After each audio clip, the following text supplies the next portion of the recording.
तो भाई steel design में कंप्रेशन मेंबर का ये है लेक्चर नंबर 4 या वीडियो नंबर 4। इसमें अपन लेसिंग और बैटन का एग्जांपल देखेंगे।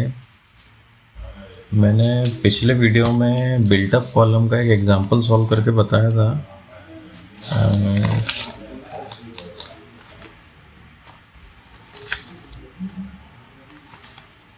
ये वाला 2017 में क्वेश्चन नंबर 6 था 20 नंबर का। एक बिल्टअप कॉलम डिज़ाइन करना है जिसमें 2 चैनल सेक्शन हो, उनको पीठ से पीठ रखा गया हो बैक टू बैक, और एक्सियल लोड 1500 किलो न्यूटन का उनको कैरी करना है। इफेक्टिव लेंथ दे रखी है 5.8 मीटर, FY दे रखा है। 20 नंबर का सवाल है। पिछले वीडियो में मैंने बताया था कैसे इसका सेक्शन डिसाइड करना है, लेकिन उसका लेसिंग कैसे डिज़ाइन करना है या बैटन कैसे डिज़ाइन करना है वो मैंने इस वीडियो के लिए बचा के रखा था। मैं क्विकली फिर से इसको कैसे डिज़ाइन किया था बता देता हूँ। क्वेश्चन नंबर 6 2017 का P अपना था 1500 kilo Newton. Effective length column की 5.8 मीटर। और क्या दिया हुआ है, बस FY तो पता ही है अपने को कितना है। अब अपन सिग्मा ऐसे एज्यूम कर लेते हैं 110 या 120 एज्यूम कर लेते हैं अपन, तो A रिक्वायर्ड निकल जाएगा लोड अपॉन सिग्मा AC जो भी एज्यूम किया है 1500/120।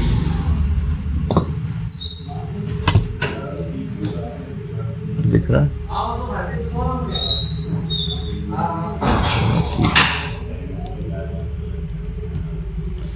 यह इसमें मल्टीप्लाई बाय 1000 भी है क्योंकि किलो न्यूटन में ना।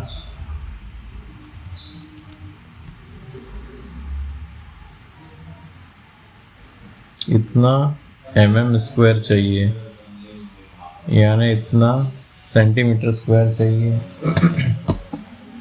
ये 2 चैनल सेक्शन के एरिया की रिक्वायरमेंट है। अपन ने पिछले वीडियो में देखा था ISMC 400 अपन ने 2 लिए थे। इसमें से हर एक का एरिया है 62.93, तो इसको जस्ट डबल करेंगे तो एरिया की रिक्वायरमेंट पता लग जाएगी, एरिया अवेलेबल पता लग जाएगा। तो ट्राइंग ISMC 400 @ उसका वेट कितना है 484।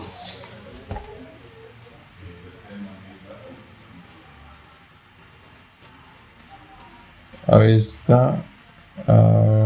इसके 2 यूज कर रहे हैं ना, तो 2x लिखना पड़ेगा। तो टोटल एरिया 62.93 मल्टीप्लाई बाय 2, तो 125.86 आएगा क्या, देखें।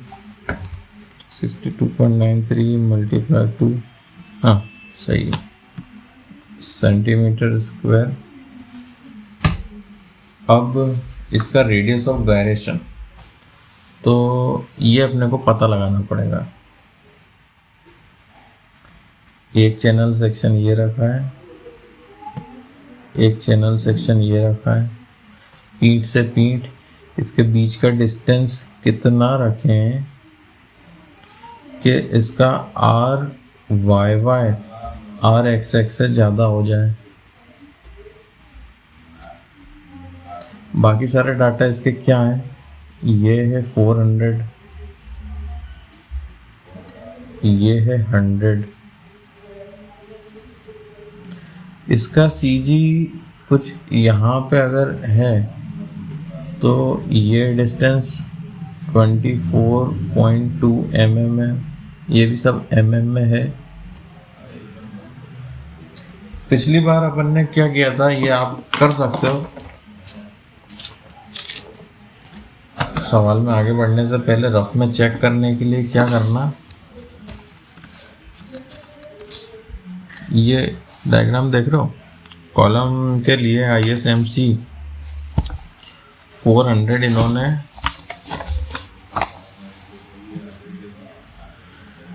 कितने डिस्टेंस बढ़ रहा है तो उसका radius of gyration R Y Y कितना हो रहा है यहाँ पे दिया हुआ है। तो अपन को वो डिस्टेंस चुनना है जिसमें ये आर वाई आर एक्स से ज़्यादा हो जाए। तो इस सेक्शन की आर एक्स कितनी है, 15 पॉइंट समथिंग है, ये ना 15.48 है। इससे आर वाई ज़्यादा कब हो रहा है, ये देखो 15.48 से ज़्यादा यहाँ हो रहा है 15.68। इसके करस्पॉन्डिंग डिस्टेंस कितना है 260। तो डायरेक्ट ये ले लो अगर टाइम कम बचा है तो, नहीं तो अपन को ये चीज़ें सॉल्व करके अगर दिखानी है तो मैं डायरेक्ट ना लेते हुए अभी इसको करता हूँ। इसका आई एक्स एक्स अपन आई एस कोड में से लेंगे, इंडिविजुअल सेक्शन का, अकेले का, असेंबली का नहीं। तो वो आई एस कोड में दिया हुआ है 15,082.8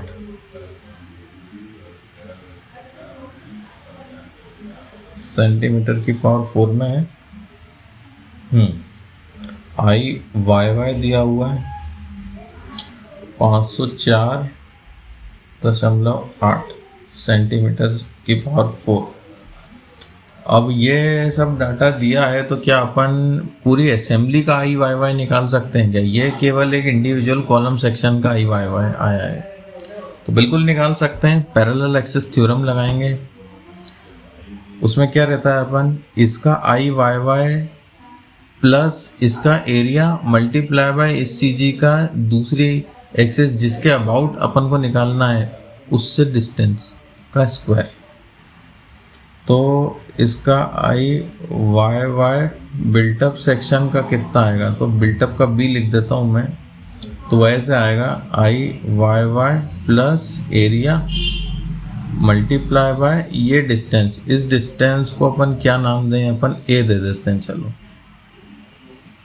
ए स्क्वायर। इसी तरह से इसका भी आई वाई वाई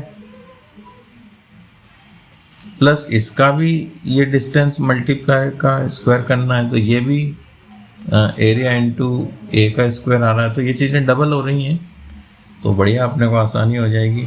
तो आई वाई वाई की वैल्यू डायरेक्ट रख रहा हूँ 504.8 है ना। अब प्लस, अब एरिया एक का रखना है, दोनों का नहीं। एक का कितना 62.93 आई एस कोड में दिया है, सॉरी आई एस कोड नहीं, स्टील टेबल में दिया है। ये ए अब अपन को निकालना है। फिलहाल अपने को ये डिस्टेंस नहीं पता तो अपन ने इसको क्या मान लिया, डी।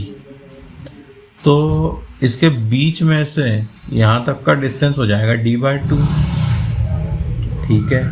ये डिस्टेंस कितना है, ये 24.2 mm है या 2.42 सेंटीमीटर है। अभी ये सब सेंटीमीटर में चल रहा है तो सेंटीमीटर में ही रख देते हैं। तो ए की वैल्यू क्या आएगी, d/2 प्लस 2.42, ये रख देते हैं d/2 प्लस 2.42 इसका स्क्वायर। और ये सब चीज़ें दो बार रिपीट हो रही हैं तो बड़ा सा ब्रैकेट लगा के गुणा 2 कर देते हैं। ये है असेंबली का आई वाई वाई बी, ठीक है। अब इसको थोड़ा सॉल्व कर लेते हैं। बिल्टअप सेक्शन का आई वाई वाई, इसलिए बी लिख दिया मैंने।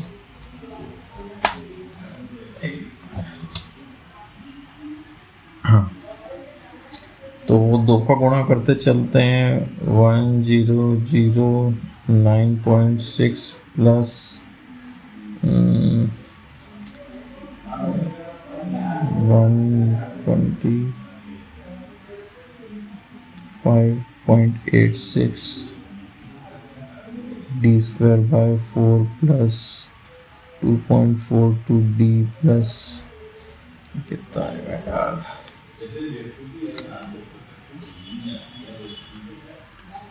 5.8564।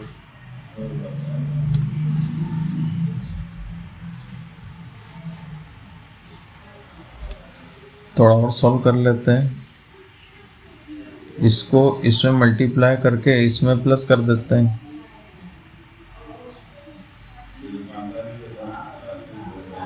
इधर आ जाएगा 125.86 divided by 4।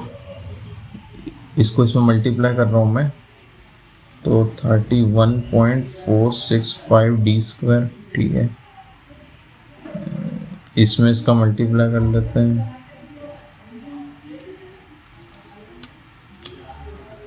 Plus 304.5812 D plus इसका इसमें मल्टीप्लाई कर लेते हैं,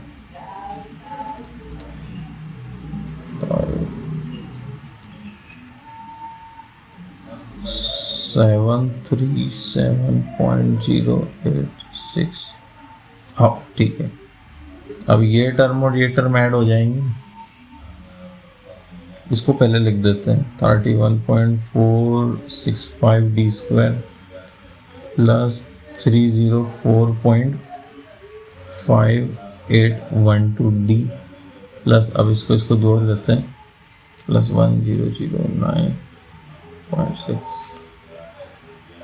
1746.68। ठीक है, अब आई एक्स कितना आएगा? आई एक्स निकालना बहुत आसान है। दोनों ही सेक्शन इस एक्सिस के अबाउट, इसका भी आई एक्स दिया है, इसी एक्सिस के अबाउट इसका भी आई एक्स दिया है, तो बस दोनों को जोड़ना है, क्योंकि नई एक्सिस जिसके अबाउट अपन को इस दोनों सेक्शन का निकालना है, मोमेंट ऑफ इनर्शिया, वो पहले से ही इन्हीं के सीजी से पास हो रही हैं, असेंबली के सीजी से। इधर ऐसा नहीं था, इधर इनकी इंडिविजुअल सीजी अलग थी और जो दोनों को मिलाने के बाद सीजी अलग, सीजी से निकलने वाली एक्सिस अलग हो गई थी। पर एक्स एक्सिस में ऐसा नहीं है, तो आई एक्स एक्स जस्ट जो भी किसी एक की भी उसी को 2 से गुणा कर देते हैं, क्योंकि 2 सेक्शन 15082.8 मल्टीप्लाई 2 30165.6।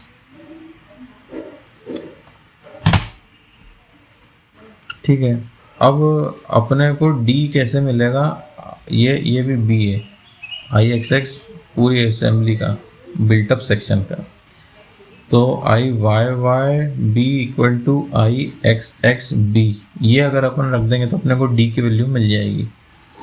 तो ये इक्वेशन है 31.465 डी स्क्वायर प्लस 304.5812 डी, नीचे लिख देता हूँ, प्लस 1746.68 इक्वल टू ये 30165.6। इसको सॉल्व कर सकते हैं, 31.465 डी स्क्वायर प्लस 304.5812 डी, और ये इक्वल टू किस तरफ ले आएंगे तो इसमें से माइनस हो जाएगा ना, माइनस 1746.68, तो ये माइनस में आ रही है 284.1892 इक्वल टू 0। तो ये क्वाड्रेटिक इक्वेशन है, इसके रूट्स निकल जाएंगे। D इक्वल टू में मोड दबाना है, एक बार और मोड दबाना है, एक बार और ये इक्वेशन वाला 1 दबाना है, अननोन नहीं, साइड में जाएंगे अपन, डिग्री 2 दबा दूंगा मैं। ठीक है, अब A पूछ रहा है वो 31.465 है, तो 31.465 अब इक्वल टू दबा रहा हूँ मैं, अपने आप B पूछने लग गया वो 304.5812 इक्वल टू दबा दिया। C पूछ रहा है -2818.92, अब इक्वल टू दबा दूंगा तो आंसर आ जाएगा, ये आ गया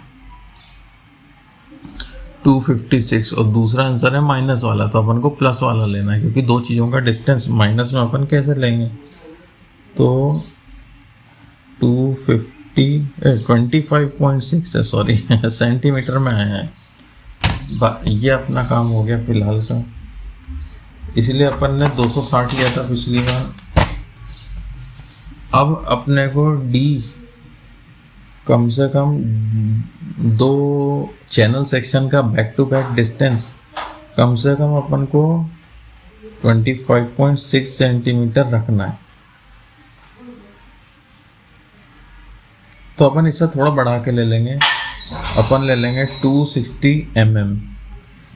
10 का गुणा कर दिया है ना। तो अपना डायग्राम कुछ ऐसा बनेगा, बड़ा अच्छा सा।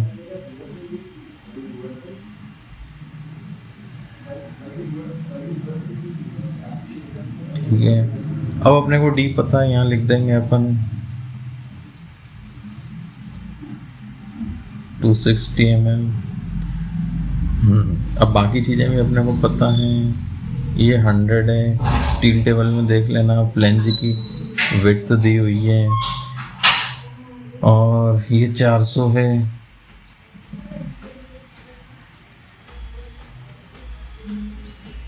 ऐसे इसका भी 400 है। अब हाँ, अब अपन अगर ये 260 है तो इसका आई वाई वाई और आई एक्स एक्स निकलने के बाद अपन को पता चलेगा कि रेडियस ऑफ गायरेशन कितना है। लेकिन चूंकि अपन ने ये डी थोड़ा सा बढ़ा दिया है, दिख नहीं रहा, हाँ, ये डी से अपन ने थोड़ा सा डिस्टेंस ये बढ़ा दिया है, तो आई वाई वाई को अपन ने और थोड़ा सा बढ़ा दिया है। तो अपन इसका आई एक्स एक्स और आई वाई वाई अब निकालेंगे 260 mm इसका डिस्टेंस रखने के बाद। तो फिर से वही करते हैं कार्यक्रम। ये है वाई वाई एक्सिस, ये है एक्स एक्स एक्सिस। अब अपने को डिस्टेंस पता है डी कितना है, ये कितना हो जाएगा 260 का हाफ, तो 130। और ये अपने को पता ही है इसका सी जी इधर से कितनी दूरी पे है, 24.2 mm। तो फटाफट हो जाएगा अब तो आई वाई वाई पूरे बिल्टअप सेक्शन का। पहले तो हर एक का कितना था, 504, हाँ 504.8 मल्टीप्लाई बाय 2, क्योंकि दो बार आएगा, एक इसका एक इसका। फिर एरिया है 62.93, इसका भी दो बार, सॉरी, अब इसमें मल्टीप्लाई करेंगे डिस्टेंस का स्क्वायर, तो 130 प्लस 24.2 का स्क्वायर, इसमें भी दो का मल्टीप्लाई कर देंगे और अपना आंसर आ जाएगा। तो कितना आएगा, कहाँ है कैलकुलेटर, ये रहा। अच्छा, एक गलती होगी इसमें, ये सेंटीमीटर्स में तो ये 13 सेंटीमीटर हो जाएगा और ये 2.42 सेंटीमीटर हो जाएगा। 504.8 multiply by 2 plus 62.93 multiply bye 13 plus 2.42 का स्क्वायर मल्टीप्लाई बाय 2, तो आया है 30936.1377 सेंटीमीटर की पावर 4। ध्यान रखना यूनिट्स का, बड़ा आखिरी में जाके बड़ा नुकसान हो जाता, इतनी मेहनत करो और नतीजा कुछ नहीं निकलता है। अब इसके वजह से अपन पूरे बिल्टअप सेक्शन का आर वाई वाई निकाल सकते हैं। आई वाई वाई बिल्टअप सेक्शन का और एरिया बिल्टअप सेक्शन का रख देंगे तो आ जाएगा। एरिया बिल्टअप सेक्शन का 62.93 मल्टीप्लाई बाय 2, दो बार आ रहा है, यहाँ पे ये वैल्यू आ जाएगी 30936.1377।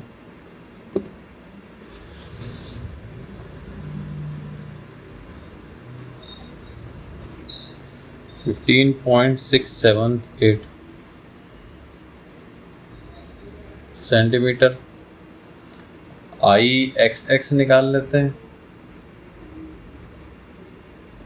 तो बिल्टअप सेक्शन का एक्स एक्स कैसे निकलेगा? 1508 पॉइंट कितना है 8। ये इंडिविजुअल सेक्शन का अकेले अकेले का चैनल सेक्शन का आई एक्स एक्स है, उस एक्सिस के अबाउट जो उनके सीजी से पास हो रही है।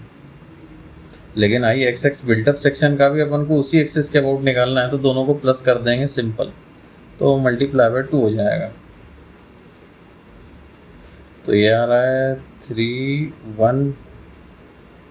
1 मिनट नहीं 1508.2.8 मल्टीप्लाई बाय 2, नहीं ये गलत लिख दिया। 30165.6 सेंटीमीटर की पावर 4। अब इसकी वजह से अपन आर एक्स एक्स बी निकाल सकते हैं। I X X B upon area B 30165.6 by 62.93 multiply by 2 कितना आएगा?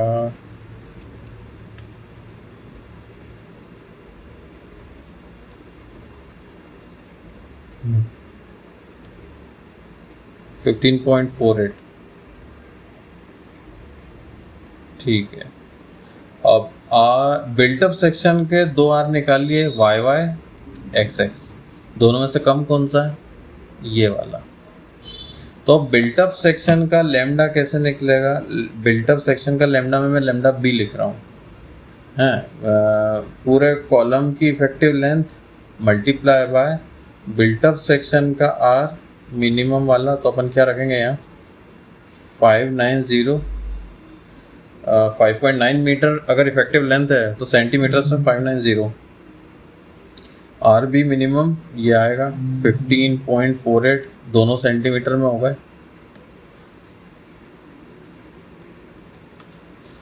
38.11। अब अपना काम उससे आगे बढ़ेगा। अब सिग्मा ए सी निकालने के लिए मैं एफ सी सी निकालूँ पाई स्क्वायर ई बाय लैम्डा स्क्वायर। फटाफट पाई स्क्वायर इंटू 2E5 है ई की वैल्यू, अपॉन में lambda square 1359.095।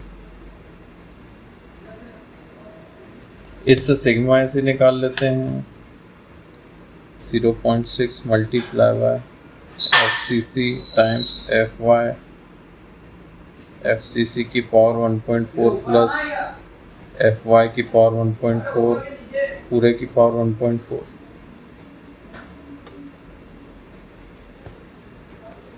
.6 multiply 1359.095 multiply 250 divided by 1359.095 की पावर 1.4 प्लस 250 की पावर 1.4 ब्रैकेट की पावर 1/1.4।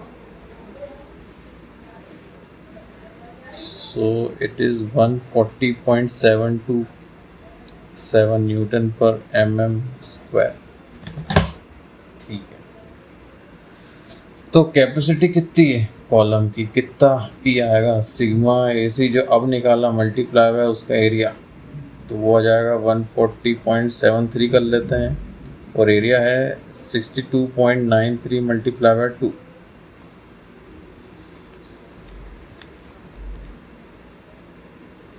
आ गया 7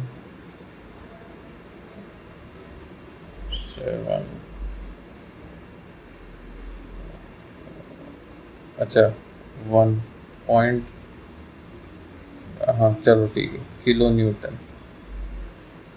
ठीक है, इसमें 100 का मल्टीप्लाई और करना है, सेंटीमीटर स्क्वायर में है और इसकी यूनिट है न्यूटन पर mm स्क्वायर में, तो इसमें 100 का मल्टीप्लाई होगा ना, फिर उसमें बटा 1000 करोगे तो ये आ जाएगा। तो ठीक है, ये 1500 से ज़्यादा है जो कि अपनी रिक्वायर्ड कैपेसिटी थी, तो ठीक है, सेफ है। अब इतना तो हो गया, अब अपन इसकी आगे की डिज़ाइन करेंगे। ये सवाल मैंने पिछले वीडियो में भी सॉल्व करके दिखाया था। अब अपन इसकी कनेक्शन कैसे होगा, ये दो सेक्शन के दोस्ती कैसे कराएं अपन, इनको बांधेंगे अपन, इनकी शादी करा देंगे। तो लेसिंग से कर सकते हैं, पैटर्न से भी कर सकते हैं। अपन लेसिंग करके देखते हैं पहले कैसे डिज़ाइन होता है, स्टेप बाय स्टेप जो अपन ने थ्योरी में पढ़ा था उसी को दोहरा के देखेंगे।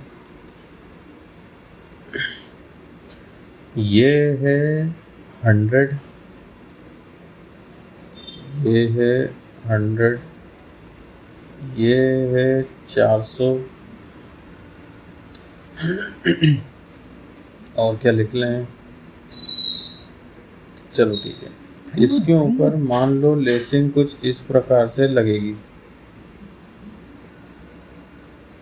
है ना। थोड़ी गैप देके दिखा रहा हूँ मैं, इसे एकदम लगा के रखते हैं इसको, और इसमें रिवेट लगेंगे।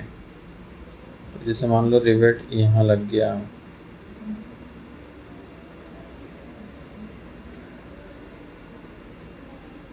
ऐसा इधर भी लगेगा। अभी यहाँ डायमेंशन लिखा है इसलिए यहाँ बना नहीं रहा हूँ मैं। तो अब लेसिंग डिज़ाइन कैसे होती है, इसका साइड व्यू देखो पहले। ये तो अपन ने सेक्शन को ऊपर से देख रहे हैं, अगर कॉलम को सामने से देखेंगे तो अपन को कुछ ऐसा दिखेगा। ये एक सेक्शन है, ये मान लो दूसरा सेक्शन है,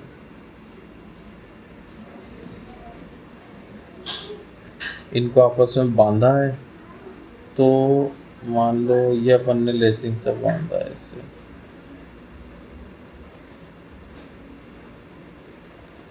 ठीक है,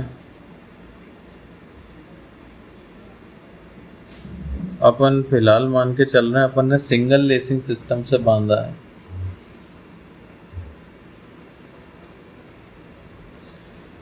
एक रिवेट यहाँ लगा दी, एक रिवेट यहाँ लगा दी, एक यहाँ लगा दी, एक यहाँ लगा दी। तो सबसे पहले अपन डिसाइड करेंगे इसकी स्पेसिंग। इस चीज को बोलते हैं स्पेसिंग, एल। ठीक, मैंने पहले भी बताया था इसका फॉर्मूले वगैरह।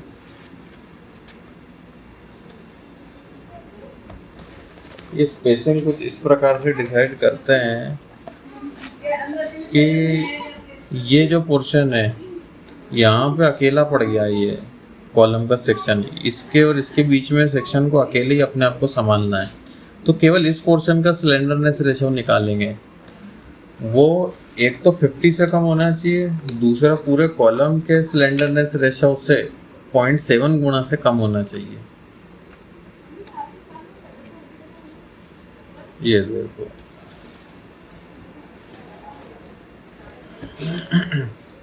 स्पेसिंग का फॉर्मूला, इससे कम होना चाहिए ये वैल्यू। अभी अपने को पता नहीं है स्पेसिंग कितनी रखनी है, तो अपन एक असम्पशन लेते हैं। अपन मान लेते हैं कि ये, अपन मान लेते हैं ये अपन ने 45 डिग्री के एंगल पे अगर लेसिंग दी है, थोड़ा सिंपल पड़ेगा। तो होता ये है, अगर ये 45 डिग्री का एंगल है तो जितनी ये दूरी है, ये नहीं, ये दूरी है, उतनी ही ये ऊंचाई आती है। ये दोनों सेम होता है। थोड़ा मैंने डायग्राम में ऐसा बना दिया, ये एंगल 45 से कम बना दिया है। अगर ये 45 रहता है तो ये और ये सेम रहता है। ये एल कैसे मिलेगा, ये दूरी को एक बार और जोड़ देंगे तो ये पूरा यहाँ से यहाँ तक की दूरी मिल जाएगी, तो एल मिल जाएगा।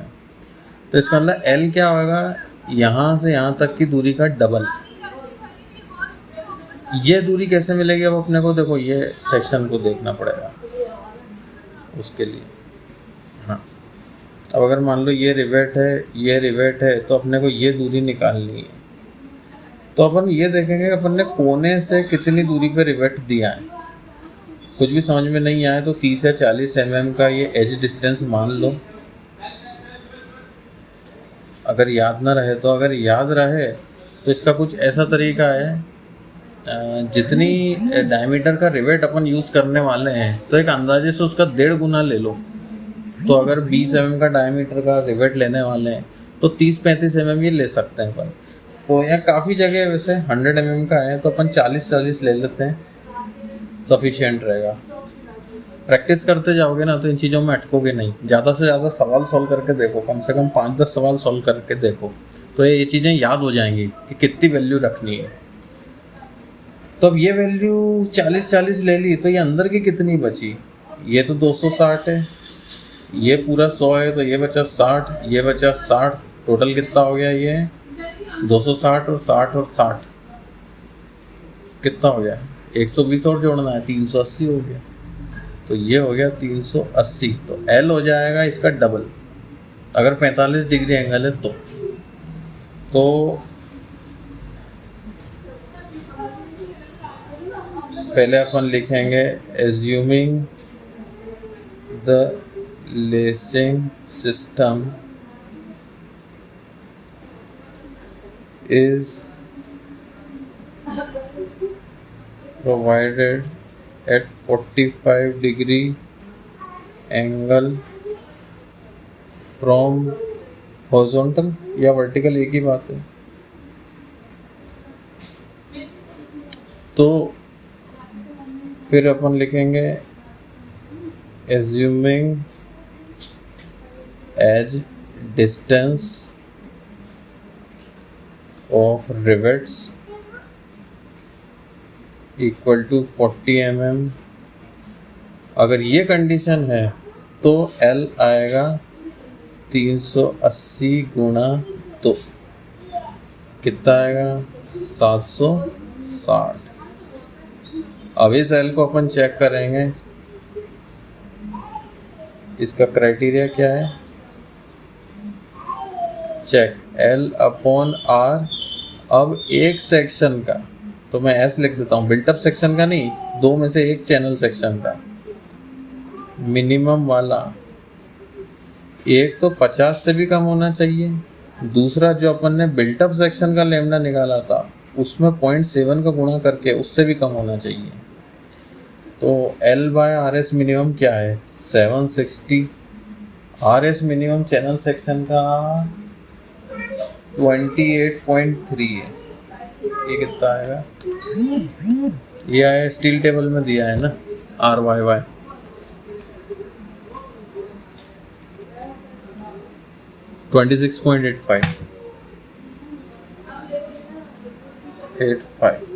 ये किससे कम होना चाहिए? एक तो 50 से कम होना चाहिए, तो हाँ 50 से तो कम है। दूसरा 0.7 मल्टीप्लाई बाय ये सिग्मा बी कितना आया था? ये आया था अपना 38.11। तो 0.7 मल्टीप्लाई 38.11, तो ये आ रही है वैल्यू 26.67। अब देखो ये वैल्यू कम है, ये ज़्यादा है, ऐसा नहीं होना चाहिए। ये वैल्यू इससे भी कम होना चाहिए, इससे भी कम होना चाहिए, तो इसमें कम ही नहीं है ये। तो अब क्या करेंगे? देखो अपन सेक्शन का R तो हटा नहीं सकते, इसको तो बदल नहीं सकते। ये भी कॉलम का अपना सेम है, 50 को भी नहीं बदल सकते, अपने को L कम करना पड़ेगा। अब L कम अपन 740 से ट्राई करके देखते हैं कितना आ रहा है। 740 डिवाइडेड बाय 28.3, 26.1। अगर ये 740 लेते हैं तो 26.1 आ रहा है, तो इससे कम रहेगा, फिर ठीक है। तो hence assuming L equal to 740 mm so that L by RS minimum is less than 26.67। तो कितना रहा निकाल भी देते हैं, 26.1 is less than 26.67। तो ओके, ऐसा शो करना है ना। तो अभी अपना L फाइनल हो गया। स्पेसिंग ये अपन लिख देते हैं स्पेसिंग ऑफ लेसिंग। क्या है? Spacing of lacing. ठीक है, ये फाइनल हो गया। अब अपन चेक करेंगे स्लेंडरनेस रेशियो से इस लेसिंग को, और अपन निकालेंगे पता कि इसकी थिकनेस कितनी पर्याप्त होगी। अगर ये एंगल 45 डिग्री का है और ये दूरी 380 है तो लेसिंग की लेंथ निकलेगी 380 अंडर रूट 2। तो इफेक्टिव लेंथ ऑफ लेसिंग, अरे यार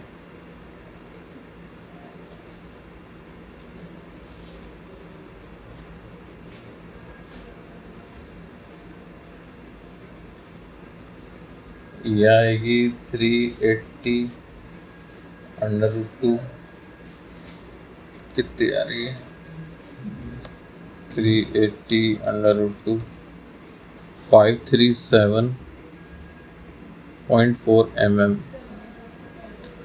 तो बात कुछ यूँ है कि ये जो लेसिंग की इफेक्टिव लेंथ है, अब इसको छोटा एल ही कर देता हूँ मैं, और इसका जो आर मिनिमम है ये 145 से कम होना चाहिए। और अपन ने देखा था इसको, अगर अपन इसमें आर की वैल्यू अगर अपन under root I by A रखें, ए की वैल्यू अपन बी टी क्यूब बाय 12 रखें, और ए की वैल्यू बी इंटू टी रखें, तो ये कुछ फॉर्मूला ऐसा निकल के आता है,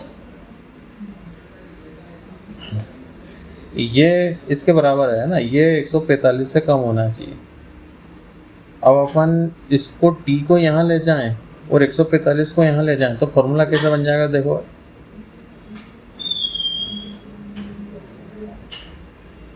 तो t इस वैल्यू से ज़्यादा होना चाहिए। ठीक है, ये क्राइटेरिया है। तो इसको अपन लिख लेते हैं, t किससे ज़्यादा होना चाहिए। एल की वैल्यू क्या है? 537। ये एल ई अपन ने बाय द वे कैसे निकाला है? इस रिवेट के सेंटर और इस रिवेट के सेंटर की दूरी है ये, बाहर से बाहर की दूरी नहीं है, ये रिवेट के सेंटर की दूरी है। ठीक है, multiply by under root 12 upon 145। ये कितना आ रहा है देखो, तुम लोग करते जाओ यार सॉल्व, ऐसे देखते रहोगे दर्शक बन के तो यही का यही सवाल भी रिपीट आएगा ना, तो नहीं कर पाओगे। 12.83 mm, इससे ज़्यादा होना चाहिए t। तो अपन t को एक काम करते हैं, अपन t ले लेते हैं 14 mm। ठीक है, assuming thickness of lacing equal to 14 mm। अब आगे बढ़ते हैं। अब ये थिकनेस अपन ने मान ली है, अब इसकी विड्थ कितनी होगी? अगर ये लेसिंग है, देखो इसकी अपन ने टी एज्यूम कर ली, तो इसकी विड्थ कितनी होगी? बी। तो ये बी का क्राइटेरिया अगर याद हो तो ये कम से कम 3 गुना डायमीटर ऑफ रिवेट, ये इतनी तो मिनिमम होना ही चाहिए, ऐसा क्राइटेरिया है। अब डायमीटर ऑफ रिवेट का याद होगा, एक डी आर कर दूं, डी रिवेट कर देता हूँ। इसका याद होगा कुनविन फॉर्मूला नाम का था, 6 अंडर रूट टी। ये किसने दिया था? कुनविन फॉर्मूला, यू कैपिटल आएगा ना, कुनविन फॉर्मूला से। स्पेलिंग गलत तो नहीं लिख देंगे ना कुनविन की? देख लेता हूँ।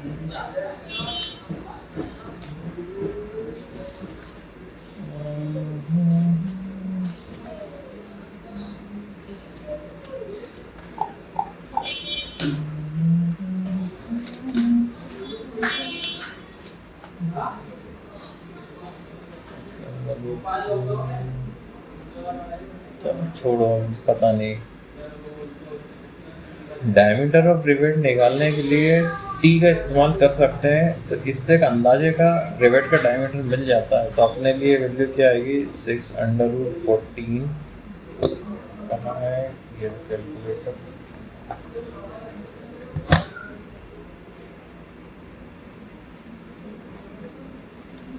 22.45 mm। तो इसके आसपास के डायमीटर का अपने को रिवेट चाहिए। तो अपन एक काम करते हैं, अपन डी रिवेट 22 ले लेते हैं। कौन सा वाला, नेट डी रिवेट अलग रहेगा, और ग्रॉस डी रिवेट तो वो थोड़ा बढ़ के रहते हैं ना अपन, तो 23.5 हो जाएगा। 1.5 mm बढ़ा लेते हैं, अगर 25 mm से कम का रिवेट है तो शायद ऐसे ही ना।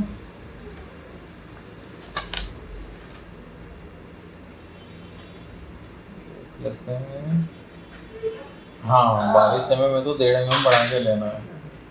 24 mm तक के रिवेट में यही होता है, 1.5 mm बढ़ाना है। और जैसे ही 24 mm से बड़े mm का रिवेट है तो 2-2 mm की बढ़ोतरी करते हैं फिर। ठीक है, तो ये अगर ग्रॉस डायमीटर है तो इसका 3 गुना कम से कम बी होना चाहिए।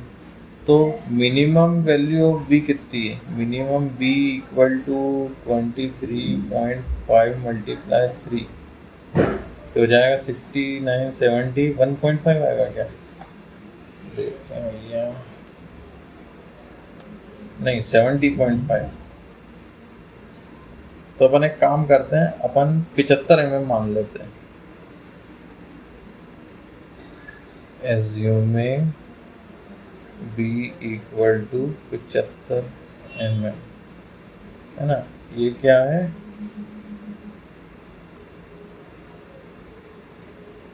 Width of lacing.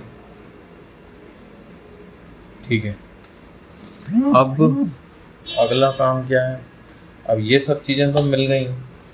अब अपने को इसके अंदर के फोर्स निकाल के बस ये चेक करना है कि ये फोर्स सहन कर पाएगा कि नहीं कर पाएगा। लेसिंग कहाँ लिखा था मैंने इसका, हाँ ये देखो, अपन ने सब चीज़ें सही सही करी हैं। थीटा 40 और 70 के बीच में होना चाहिए, अपना 45 है। ये 145 से कम होना चाहिए। ये की वैल्यू 50 और 0.7 लैम्डा कॉलम से कम होना चाहिए। इसके अलावा मिनिमम बी 3 टाइम्स रिवेट का डायमीटर तो होना ही चाहिए, तो उससे थोड़ी ज़्यादा होना चाहिए। ये अपन ने फॉर्मूले से, इसी का है ये दूसरा रूप, इसी फॉर्मूले को इस रूप में भी लिख सकते हैं। फिर अपन अब मानेंगे वी, अब फोर्स निकालेंगे। तो वी मतलब इसमें शियर फोर्स लेसिंग में 2.5% लेंगे जो इसके ऊपर लोड आ रहा था। तो लोड कितना था, सवाल में दिया हुआ था 1500 किलो न्यूटन, 1500 किलो न्यूटन। इसके बाद कुछ आगे के फॉर्मूले भी देखो, इसको याद रखना है अपने को। और इसके बाद फिर अपन निकालेंगे एफ।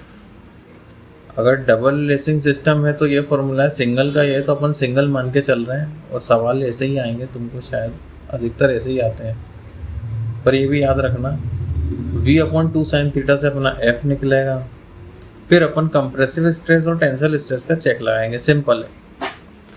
तो f नहीं क्या, v निकाल लेते हैं। इसको मैं थोड़ा एडजस्ट कर लेता हूँ यार, ठीक है। अब क्या निकालना, हाँ v equal to 2.5% of axial load on column. v क्या है, this is shear force on lacing. तो v की वैल्यू निकाल लेते हैं, 2.5/100 गुणा एक्सियल लोड था 1,500 किलो न्यूटन में था ये।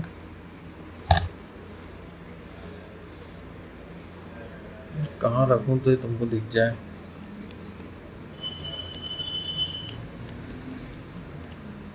Thirty seven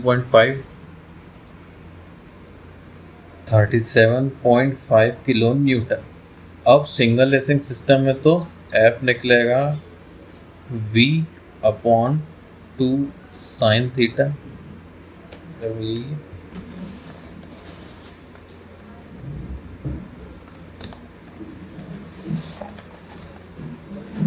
step by step सब करते जाओ, मुझे तो बड़ा आसान लगता है, ये मज़ेदार सब्जेक्ट है, पता नहीं तुम्हें क्यों कठिन लगता है। तो वह साइन 45 डिग्री आता है, हाँ 1/√2।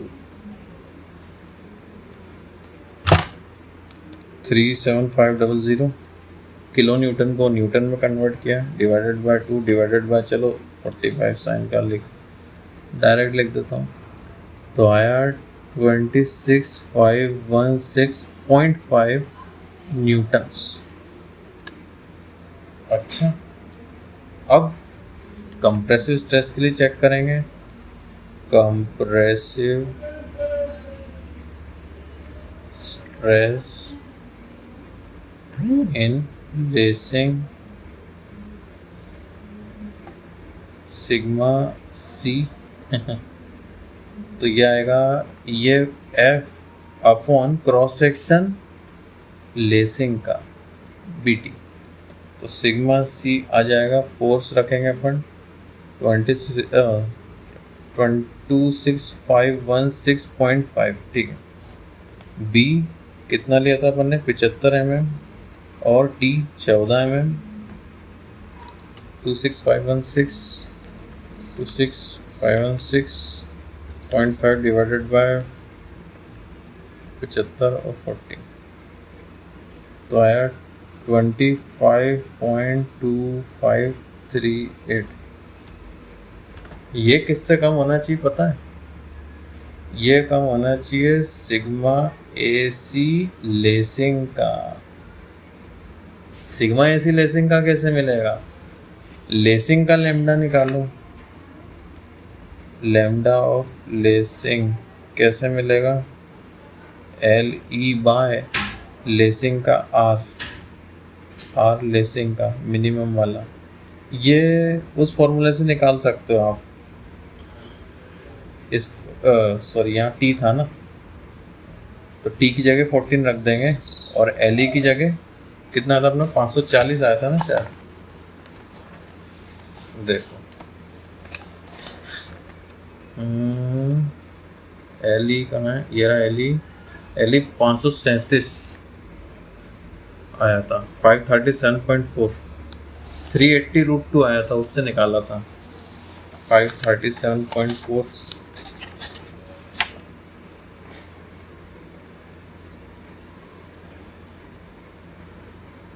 मल्टीप्लाई बाय √12 बाय T14, ये कितना आएगा देखता हूँ।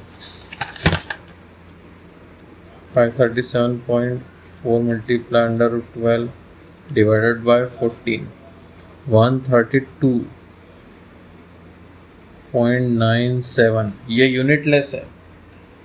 अब अपन इसके लिए निकालेंगे सिग्मा AC। टेबल से भी निकाल सकते हो, फॉर्मूले से भी निकाल सकते हो। FCC लेसिंग का निकालते हैं, pi square E by lambda square, pi square 2E5 by answer का स्क्वायर, आंसर अभी वही है लैम्डा 111.63, 111.63। अब इससे सिग्मा AC निकाल सकते हैं, लेसिंग वाला। तो मैं डायरेक्ट अब फॉर्मूला नहीं लिख रहा, 0.6 डायरेक्ट कैलकुलेशन कर रहा हूँ। 111.63 250 का मल्टीप्लाई डिवाइडेड में 111.63 की पावर 1.4 दिख रहा है, अब दिख रहा है। प्लस 250 की पावर 1.4 पूरे की पावर 1/1.4 54.82 83 कर देते हैं। तो सिग्मा सी आया 25 और सिग्मा ए सी लेसिंग का आया 54.83। तो सिग्मा सी कम है सिग्मा ए सी से, तो ठीक है, क्योंकि ये अलाउेबल है, इससे ज़्यादा नहीं होना चाहिए sigma C. Since sigma C is less than sigma A C for lacing, hence okay. इसी तरह से टेंसाइल स्ट्रेस निकालेंगे। टेंसाइल स्ट्रेस इन लेसिंग, ये कैसे निकलेगी, वही F बटा अब आ जाएगा B माइनस डी टी। तो B तो पता है, D भी पता है, T भी पता है, F भी पता है। तो F है 26516.5 डिवाइडेड बाय B है 75 माइनस 23.5 मल्टीप्लाई बाय 14। ये कितना है, 26516.5 डिवाइडेड बाय 75 माइनस 23.5 फिर से डिवाइडेड बाय 14, 36.77। चलो 7 हिट न्यूटन पर mm square. This should be less than sigma 80। ये कितनी होती है, 150 न्यूटन पर mm स्क्वायर। तो यही वाली लाइन फिर से, ये अपन ने क्या निकाला, sigma T. Sigma T is less than sigma 80, hence save. ये वाली लाइन आ जाएगी। और अब क्या बचा, अब तो हो ही गया। एक चीज़ और बची है, मैं इस पन्ने पे बता देता हूँ। एक अपन को और चेक लगाना है कि टी भी लेस देन होना चाहिए L/40 से। नहीं उल्टा बता दिया, टी ज़्यादा होना चाहिए L/40 से। देखो मेरे पास लिखा हुआ भी यही है, इसको अपने को और चेक करना है, तो बस अपना काम हो जाएगा।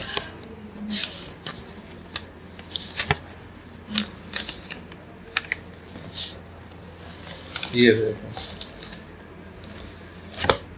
अगर सिंगल लेसिंग सिस्टम है तो T L/40 से ज़्यादा होना चाहिए। L क्या है, देखो ये डायग्राम में है, वही 380√2 इसकी लेसिंग की लंबाई सेंटर टू सेंटर रिवेट से। और डबल लेसिंग सिस्टम है तो L/60। तो इसको और देख लेते हैं। तो चलो अब यहीं देख लेते हैं, उस पेज पे जगह नहीं बची है, फिर अगला सवाल करेंगे। तो ये अपना 40 है, इवन उल्टा बना दिया, ऐसा होना चाहिए ना, ये ज़्यादा होना चाहिए। अब L कितना है, 380√2 बाय 40। ये आ जाए इससे ज़्यादा, 380√2 डिवाइड बाय 40, 13.43। तो इससे ये ज़्यादा है, तो ये भी चेक लिखना पड़ेगा अपने को आखिरी में कि हैंस ओके। फिर उसके बाद इन सब का एक डायग्राम बना देना जो अपन ने डिज़ाइन करी है, जिससे स्पष्ट दिख जाए कि आपने क्या एज्यूम करके क्या प्रोवाइड किया है, तब ये सवाल कंप्लीट हो जाएगा। तो 20 नंबर का सवाल है, देखो 20 मिनट तो लगेंगे या थोड़ा बहुत आधा घंटा भी लग जाए, पर इसको छोड़ना मत, आसान है तो बन जाएगा, न्यूमेरिकली तो है। अब अपन देखते हैं अगर पैटर्न डिज़ाइन करेंगे तो क्या है। पहली चीज़, अगर पैटर्न डिज़ाइन करना है लेसिंग की जगह, तो कॉलम का जो अपन ने इफेक्टिव लेंथ लिया था, जो अपने सवाल में फिलहाल दिया हुआ था 5.9 मीटर, अगर पैटर्न दिया जाता है तो उस कॉलम को 10% बढ़ा के इफेक्टिव लेंथ लेके डिज़ाइन करते हैं। जैसे 5.9 है इफेक्टिव लेंथ सवाल में दिए, तो इसमें 10% बढ़ाएंगे तो 1.1 का मल्टीप्लाई करेंगे तो 6.49, ये इफेक्टिव लेंथ मान के शुरू से अपने को फिर उस कॉलम को डिज़ाइन करना है, फिर अपन पैटर्न दे सकते हैं। ये इसका रूल है। अब अपन ने उसे शुरू से ही डिज़ाइन कर लिया 5.9 इफेक्टिव लेंथ है, तो अभी उसमें अपन ओनली नहीं करेंगे, उसको परेशान नहीं करते, उस सवाल को ऐसे ही रहने देते हैं। दूसरा सवाल करते हैं जिसमें पैटर्न डिज़ाइन का डायरेक्ट दिया हुआ है, लिख के आया है कि पैटर्न डिज़ाइन करो। देखो मैं बताता हूँ।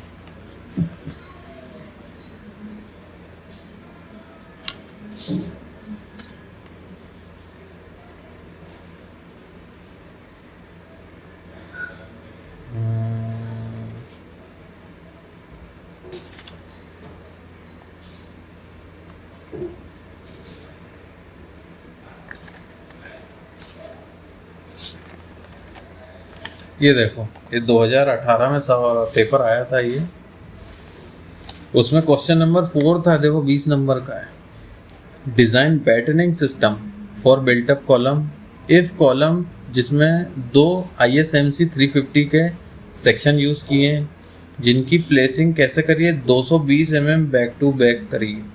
उसकी इफेक्टिव लेंथ दी है 5.9, पिछले वाले की 5.9 ही थी ना।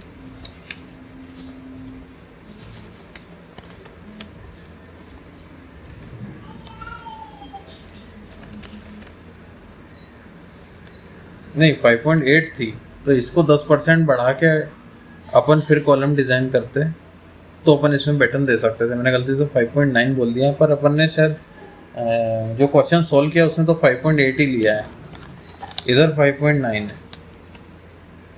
उसका लोड 1200 किलो न्यूटन। हिंदी में संगठित स्तंभ, ये बिल्टअप सेक्शन का जो कॉलम रहता है उसको हिंदी में बोलते हैं संगठित स्तंभ के लिए बैटनिंग प्रणाली का अभिकल्पन मतलब डिज़ाइन करना है। जबकि स्तंभ में 2 ISMC 350 पीठ से पीठ लगा रखे हैं और उसकी दूरी 220 mm है। प्रभावी लंबाई यानी इफेक्टिव लेंथ 5.9 मीटर है। अक्षीय भार यानी एक्सियल लोड वो है 1200 किलो न्यूटन। आसान सवाल है, ऐसे ही सवाल आते हैं, सारे फॉर्मूले प्रैक्टिस कर लो, हो जाएगा। तो 2018 में पेपर आया था, उसका क्वेश्चन नंबर कौन सा है, 4 है ये। तो design pattern system,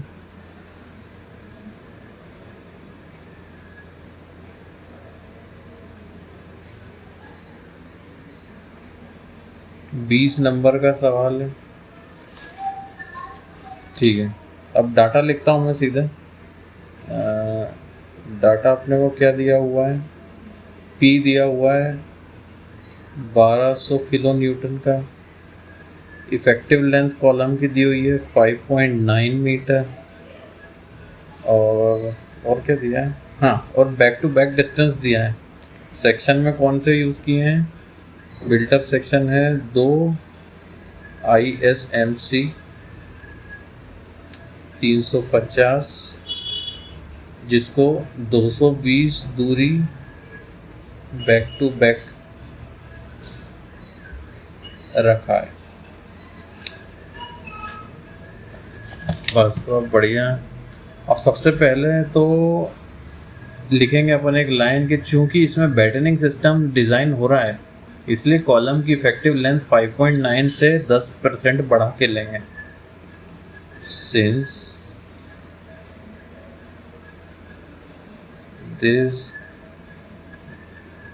column is designed with battening system,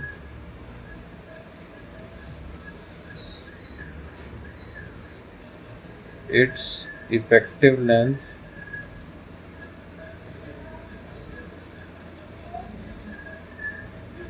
is required to be increased by 10%। इतना याद नहीं रहे तो ऐसा भी लिख दो, फॉर, अरे मैं कभी कोई गलती हो जाती है कैमरे के सामने, for column with battens effective length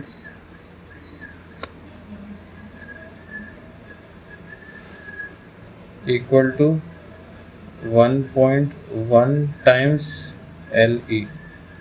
तो अब अपना नया LE बन जाएगा 5.9 में मल्टीप्लाई करेंगे 1.1 का, तो वो आ जाएगा कितना 6.45। तो जितने भी कैलकुलेशन होंगे अब अपन इस इफेक्टिव लेंथ से करेंगे। अब क्या करना है, चलो डायग्राम बना के दिखा देते हैं। ये एक सेक्शन है, ये दूसरा सेक्शन है, ठीक है। ISMC 350 दिया है, इसका मतलब ये डेप्थ है सेक्शन की 350, इसमें ये 100 है, ये सब स्टील टेबल में दिया हुआ है। इसकी दूरी दी हुई है, अपने को सवाल में ही दिया हुआ है, तो कोई दिक्कत ही नहीं है। इसके लिए अपन RXX RYY दोनों निकालेंगे, तो अपने को पता चल जाएगा कि इस असेंबली का, इस बिल्टअप सेक्शन का R मिनिमम कौन सा है, XX वाला है या YY वाला है। तो सेंटर पे से एक्सेस जा रही है YY, ऐसे सेंटर से एक्सेस जा रही है XX। अब अपन निकाल लेते हैं स्टील टेबल से देखते हैं ऐसे चैनल सेक्शन की अकेले की सेक्शन की कितनी दी हुई है IX और IY। ये देखो, ये ISMC 350, ये है IXX और ये है IYY। तो फॉर ईच सेक्शन IX दे रहा है 1000,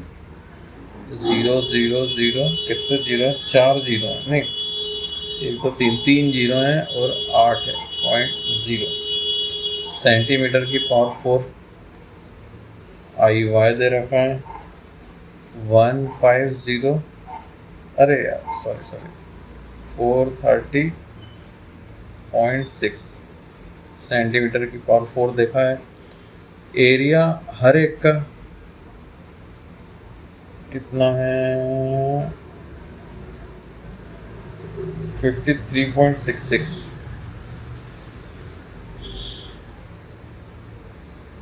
ठीक है, और एक चीज़ और अपन को चाहिए, CG के डिस्टेंस की दूरी कितनी है, वो ये दिया रहता है। सेंटर ऑफ ग्रेविटी अपने सेक्शन के लिए 2.44, पिछले के लिए था 2.42 जो अपन ने पिछले सवाल में लिया था।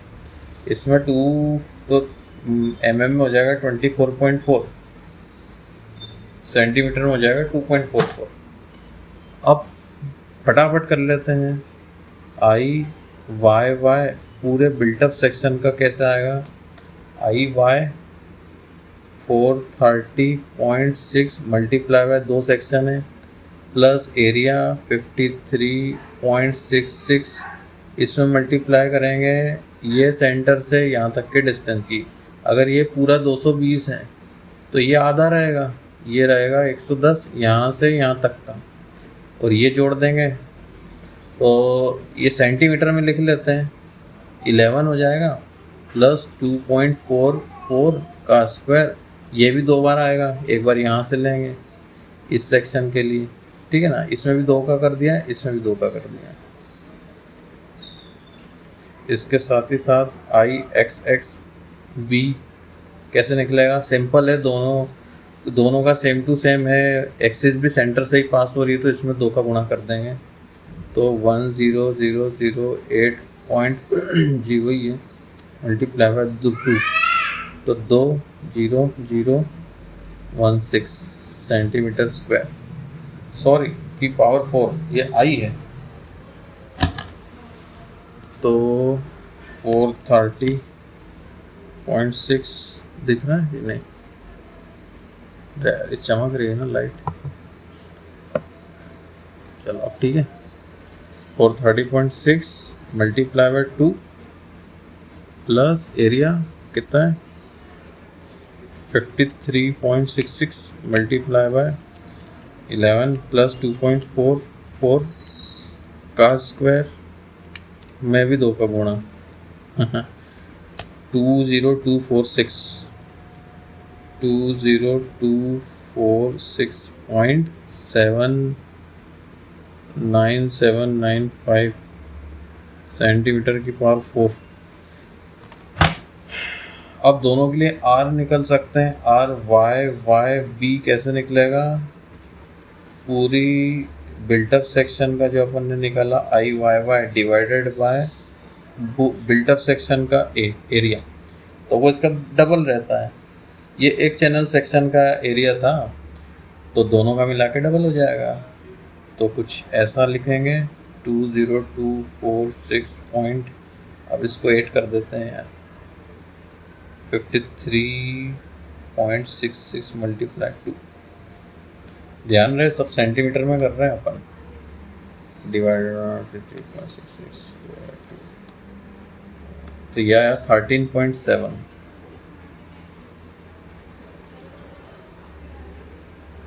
ये सेंटीमीटर में आया। ऐसे आर एक्स बी भी निकाल लेते हैं। ये जो आया 20016 divided by 53.66 multiply 2 under root 20016 दिखा देता हूँ मैं, 53.66 डिवाइडेड बाय 2 अंडर रूट 13.656 13.65678। अरे यार इसको राउंड ऑफ कर देते हैं, तो 13.66 कर रहा हूँ मैं, ठीक है। और आर एक्स एक्स ऐसी असेंबली का वही आता है जो एक सेक्शन का भी आर एक्स एक्स है, देख सेम आता है। अब इन दोनों में से मिनिमम कौन सा है? ये वाला है। तो अब लैम्डा कैसे निकलेगा पूरे कॉलम का? हाँ, 5.9 में 10% इंक्रीज करने के बाद, और इसको कन्वर्ट करना सेंटीमीटर में, तो 100 का गुणा कर दिया, डिवाइडेड बाय आर मिनिमम वाला रख दिया, तो 5.9 मल्टीप्लाई 1.1 डायरेक्ट भी लिख सकते थे। जो अपन ने निकाला था इफेक्टिव लेंथ 6.45। चलो ठीक है, 47.511 आएगा। चलो ये यूनिट लेस है, इसके अपने को वैल्यू की ज़रूरत पड़ेगी। यहाँ तक तो ठीक है। अब अपन चाहें तो तसल्ली करने के लिए ऐसा कर सकते हैं कि सिग्मा ऐसी निकालें और फिर इसका जो एरिया है उसका मल्टीप्लाई करके अगर अपन देखें कि ये P 1200 किलो न्यूटन का लोड से ज़्यादा आना चाहिए, उसको वो सहन कर भी पा रहा है कि नहीं। पर उसकी आवश्यकता नहीं है, अपने को डायरेक्ट दिया हुआ है कि लोड इतना है और सेक्शन भी दिया है, तो अपने को ये चेक करने की आवश्यकता नहीं है वैसे। और अपन डायरेक्ट पैटर्न डिज़ाइन पे आ जाते हैं। यहाँ तक तो अपन को ज़रूरी था करना, ठीक है। अब पैटर्न डिज़ाइन में अपन क्या क्या करेंगे? देखो सबसे पहले तो डायग्राम बना देता हूँ।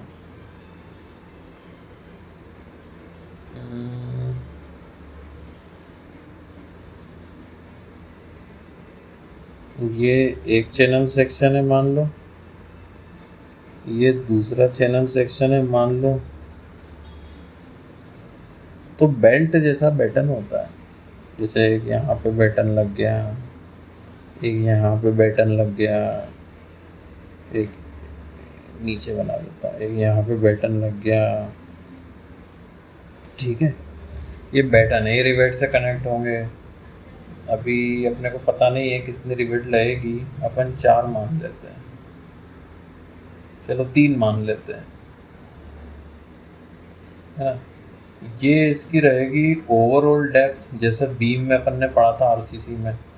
और ये रिवेट के सेंटर, ऊपर वाला रिवेट और नीचे वाले सेंटर के रिवेट के बीच का जो डिस्टेंस है दिख रहा है, ये है इसकी इफेक्टिव डेप्थ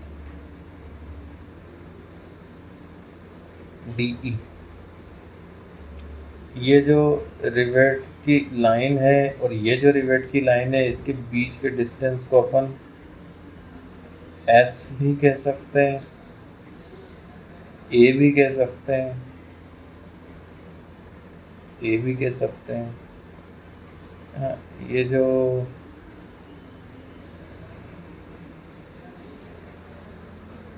जो सेक्शन का फ्लैंज है चैनल सेक्शन का, ये जो 100 है इसको अपन बी कहेंगे अपने कैलकुलेशन में। ऑब्वियसली इसकी थिकनेस कितनी है वो टी ही यूज़ करना है उसमें अपने को। और एक बैटन के नीचे भी दूसरा बैटन है, मान लो इसमें भी 3 रिवेट है, तो ये रिवेट का सेंटर कौन सा है, ये, और इन रिवेट का सेंटर कौन सा है, ये। इनके बीच के डिस्टेंस को कहेंगे बैटन की स्पेसिंग।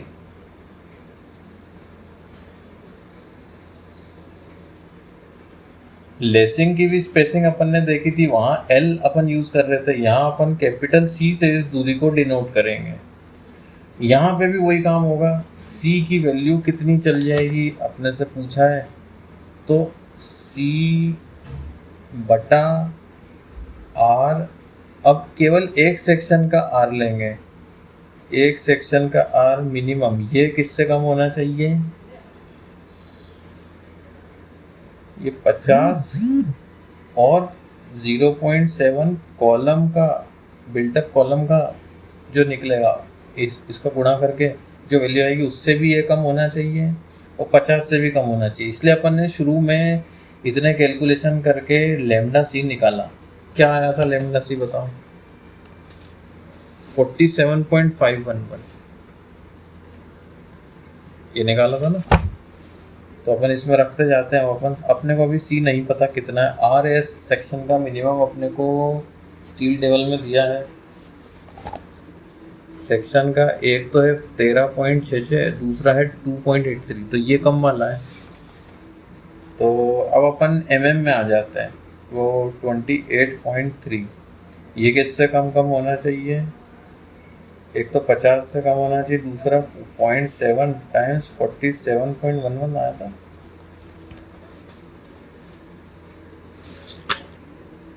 नहीं 47.51 आया था, तो ये कितना आएगा 33.25।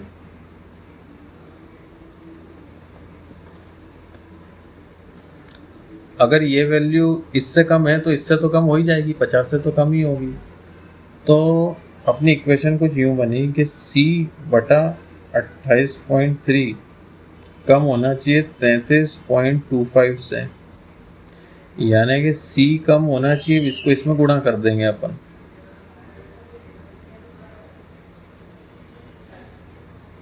तो C किससे कम होना चाहिए, कैलकुलेटर से है 941.2 से कम होना चाहिए। तो अपन एक काम करते हैं, अपन C की वैल्यू 940 ले लेते हैं। सो अपन लिखते हैं एज्यूमिंग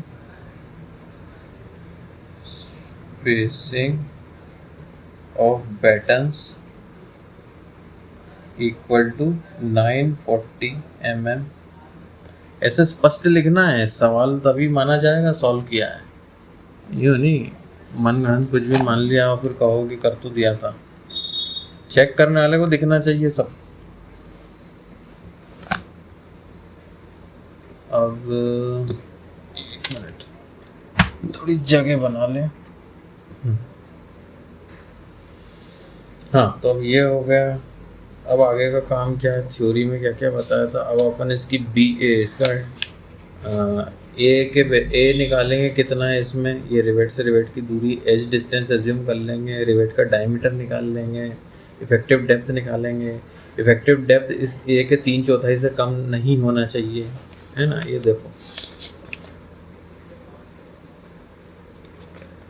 ये रहा, एक तो ये सब हॉरिजॉन्टल रहता है, ये ए देखो मैंने इसमें दर्शाया भी है।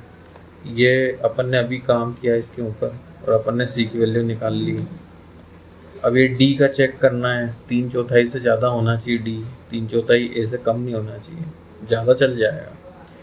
ये बीच वाले बैटन के लिए, एंड वाले जो बैटन है उसमें डी ए से ज़्यादा होना चाहिए, मतलब सबसे ऊपर और सबसे नीचे वाला जो बैटन होता है कॉलम में, वो थोड़ा चौड़ा रखना है अपने को।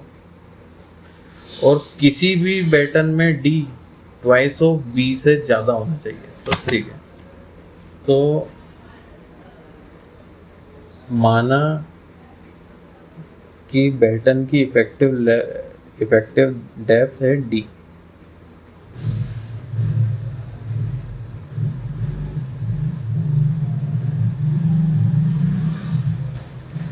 ठीक है, तो मिनिमम वैल्यू ऑफ डी क्या है?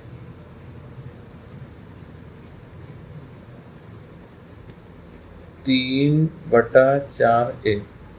अब ये ए डायग्राम से देखना है अपने को। अब अपन ने एज डिस्टेंस इसमें अभी एज्यूम नहीं किया। देखो ये पूरा 100 है, ये है 100, ये स्टील टेबल में दिया है। अपन 40 मान लेते हैं। फिर पूछोगे कैसे मान लिया, तो मैं फिर से वही कहूँगा यार, सवाल सॉल्व करो और तुमको अंदाज़ा पड़ जाएगा क्या चीज़ क्या एज्यूम करोगे तो सही चल रहे हो।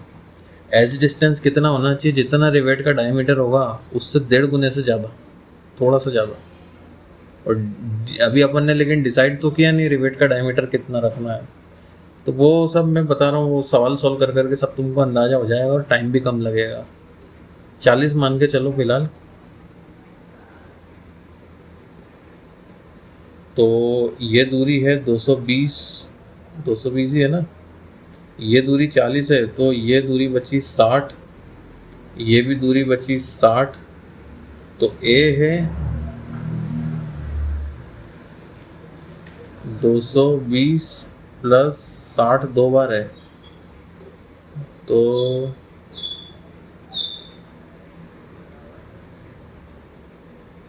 60 और 60 120 और 220 340। ठीक है, तो डी मिनिमम आया 340 बटा 4 गुणा 3 है, 255 मिनिमम। ये इंटरमीडिएट वाला है, ये इंटरमीडिएट वाले बैटन है। और डी मिनिमम है ए यानी 340, ये एंड के लिए। और डी मिनिमम का तीसरा क्राइटेरिया क्या है? 2b। बी कितना है? 100। देखो यहाँ मैंने बताया भी बी क्या है, ये फ्लेंज जो सेक्शन 2 जोड़े हैं उनका फ्लेंज। तो ये आ गया 200, 2 गुणा 100 200। ये है फॉर ऑल बैटन। तो अपन को ऐसी वैल्यू लेनी है इंटरमीडिएट बैटन की जो इन दोनों को सेटिस्फाई करे। तो अपन 260 ले लेते हैं, तो 200 से तो ज़्यादा ही आएगा ये इंटरमीडिएट बैटन के लिए। तो लिखते हैं अपन hence assuming effective depth of battens of intermediate battens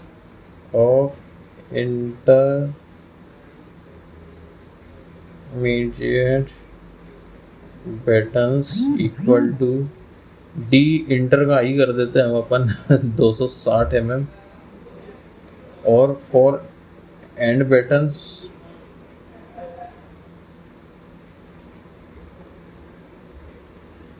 D E कर देते हैं अपन 340 ही ले लेते हैं।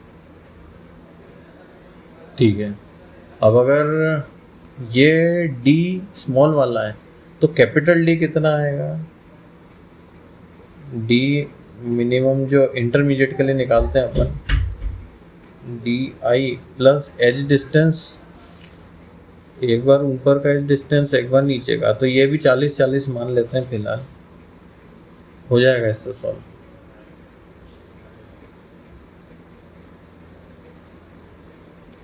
तो ये आ जाएगा 260 प्लस 40 गुणा 2, तो 340 कैपिटल डी इंटरमीडिएट वालों का। और एंड एंड वाले की total depth D E plus उसका इस डिस्टेंस भी 40 ही मान लेते हैं अपन, तो 340 प्लस 40 गुणा 2 तो 380 और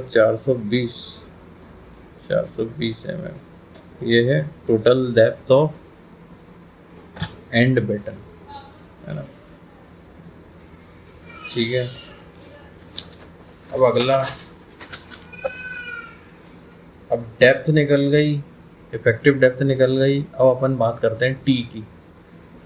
टी निकालने का तो वही क्राइटेरिया है, टी मान लेते हैं अपन थिकनेस ऑफ बैटन।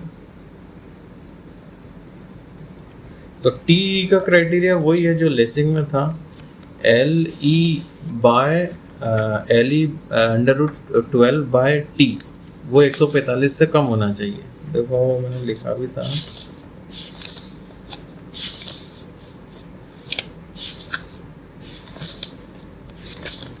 हाँ देखो अपन यहाँ तक पहुँच चुके हैं, अपन ने ये सब सेटिस्फाई कर लिया है। अब टी एल बी बाय 50 से कम होना चाहिए।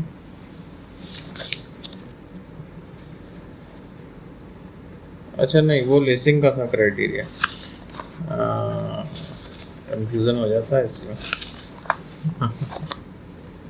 ये नहीं है सॉरी, हाँ ये टी एल बी बाय 50 से ज़्यादा होना चाहिए। सिंपल है थोड़ा, उससे ध्यान रखने का।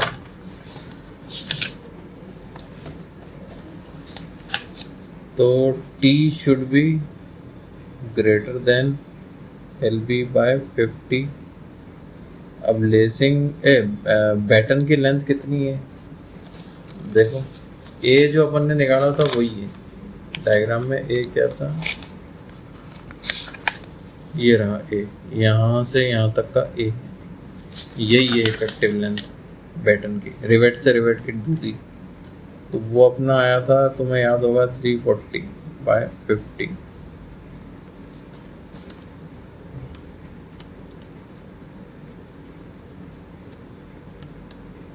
6.8, ये बहुत कम है। इसे अपन थोड़ा बढ़ा लेते हैं, चलो 8 mm मान के चलते हैं। वैसे 8 mm से होगा नहीं काम, इसको 10 mm मान लेते हैं।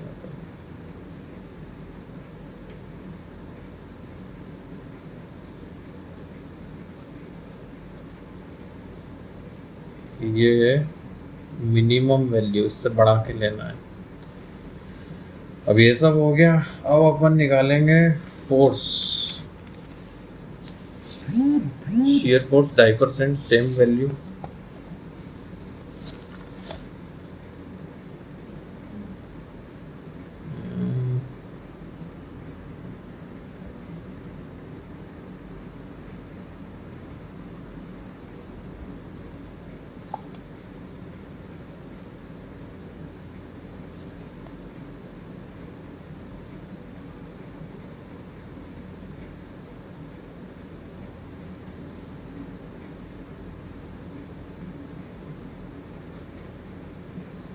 ये किलो न्यूटन में था तो 1000 का गुणा और कर देते हैं अपन।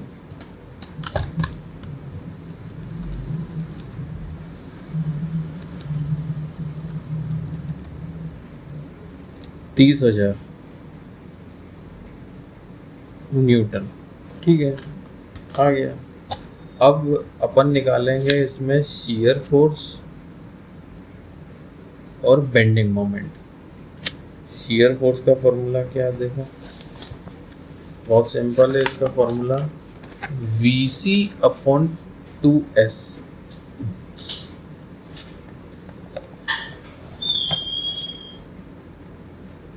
VC upon 2S। Bending moment निकालेंगे इसमें VC upon 4। VC upon 4।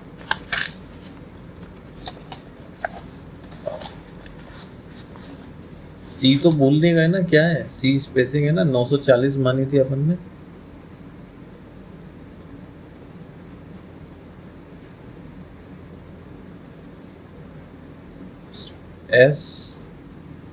S क्या है, एस वही है जो ए है 340, तो 30,000 गुणा 940 बटा 2 बटा 340, 41470.588 न्यूटन। ठीक है, यह आएगा 30,000 गुणा 940 बटा 4,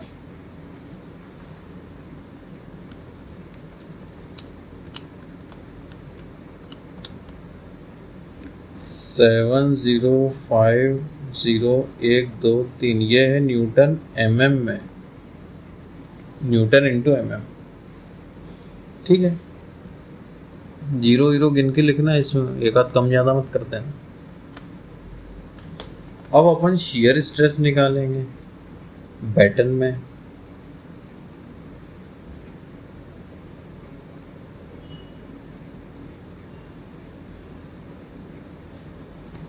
तो इसका भी सिंपल ये फॉर्मूला, शियर फोर्स जो आया अपॉन उसका कैपिटल डी और बटा टी, बहुत सिंपल है।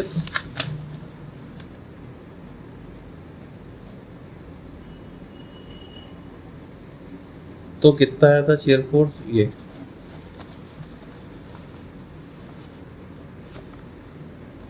अरे जगह कम पड़ रही है तो कितना आया था 41,470 पॉइंट, चलो 59 कर देते हैं, डिवाइडेड बाय, अब सबसे कमजोर वाला बैटन वो होगा जो इंटरमीडिएट वाला, क्योंकि उसका डी छोटा है, तो इसमें अपन इंटरमीडिएट वाला डी लेंगे। तो कितना आया था, अपन ने निकाला था ना 340 आया था शायद,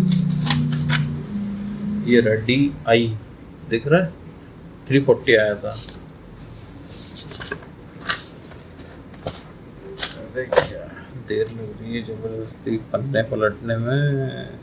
अब ये अपन ने टी एज्यूम कितना किया था 10 mm,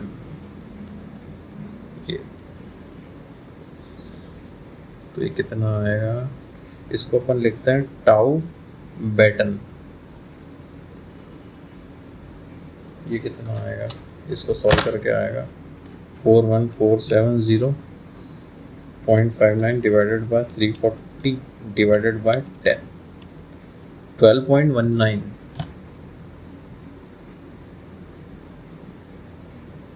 12.197, तो 12.2 कर देते हैं इसको न्यूटन पर mm स्क्वायर। ये जो टाउ स्टील का होता है उससे कम होना चाहिए, जो कि है 100, याद होगा। तो हेंस ओके, कम है, काफ़ी कम है। बेंडिंग स्ट्रेस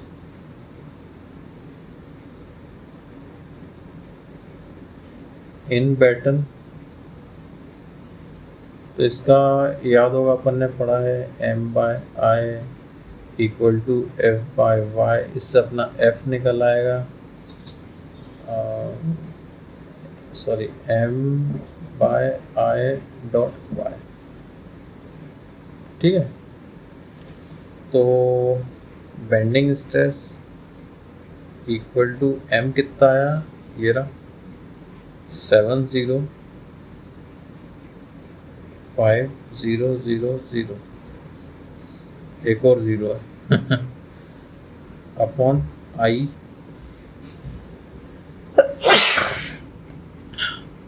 आई कैसे निकलेगा, BD क्यूब बाय 12 से। अब यहाँ पे B है T, तो TD क्यूब बाय 12, तो T कितना है 10 मल्टीप्लाई बाय D है 340 क्यूब बाय 12। और इसमें मल्टीप्लाई करना है y का, y की जगह आपको रखना है D/2, तो 340/2। ना इसमें मैं लिख देता हूँ, I अपन ने लिया TD क्यूब बाय 12 और y की वैल्यू ली D/2।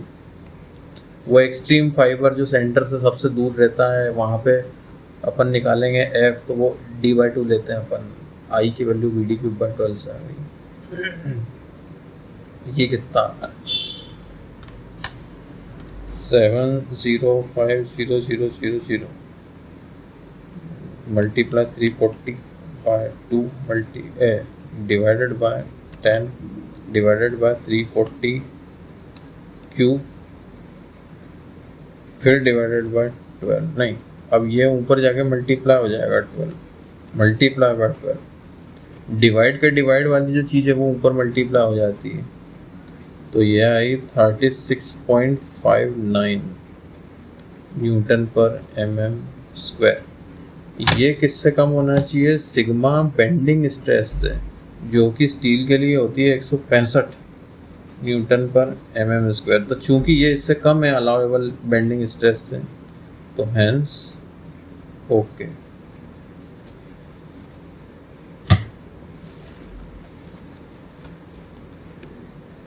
तो इतना काम हो गया, अपन ने बैटन के डायमेंशन निकाल लिए, बी उसका चौड़ाई कितनी है, उसकी थिकनेस कितनी है, ये निकाल लिया है। अब फाइनली अपन बैटन में कितने रिवेट की आवश्यकता है वो निकालेंगे और देखेंगे वो रिवेट सेफ है कि नहीं है। तो अपन अब रिवेट का डायमीटर एज्यूम कर लेते हैं। रिवेट का डायमीटर उसी फॉर्मूले से एज्यूम करेंगे, उनविन फॉर्मूला से। कैसे आएगा? 6√T।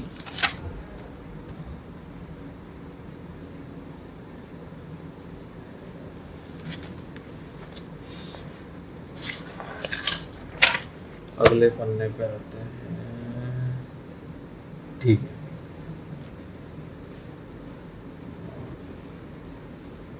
Late diameter of rivets equal to d rivet. तो वो अपन को लेना है 6√T के फॉर्मूले से, 6√10 के फॉर्मूले से। T की वैल्यू 10 रहेगी, 6√10 18.97। तो अपन एक काम करते हैं, अपन 18 mm का D मान लेते हैं। तो let net dia of rivet equal to 18 mm। तो ग्रॉस डायमीटर हो जाएगा